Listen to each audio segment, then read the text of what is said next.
Hey everybody, Josh Tepper here, the Jewish pop star, and I'm releasing a song on September 19th called The Giving Tree.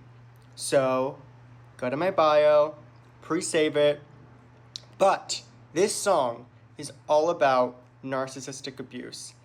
And until that song comes out, I'm going to tell a story about my experience with narcissistic abuse. And this one I've told already, but I'm gonna share it because it's crazy.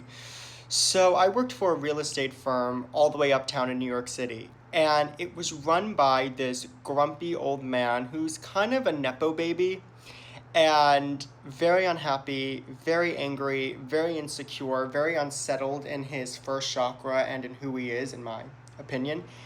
And I guess one day I was wearing this matching linen set with the tank top, and it was kind of closed like this. And in front of the entire firm, he said, "That's a look."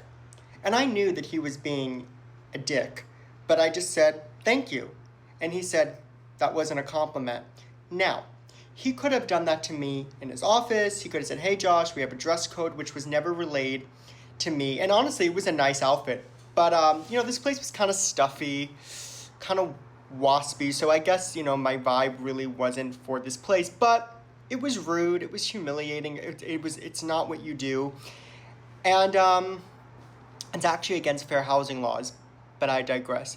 Anyway, I did actually stand up for myself, and I did get an email of him apologizing, but this guy targeted me from the day I walked in. I mean, would make a lot of passive aggressive comments. There were other agents that would come in leggings and a t-shirt, but because they were high earners, those rules did not apply to them. So it was such BS. But yeah, it doesn't feel good to be targeted by a company. They want you to make money for them. That's why as a real estate salesperson, you're there, is to make them, this guy gets a percentage. So it just was unrefined and not nice, and he's a total narc.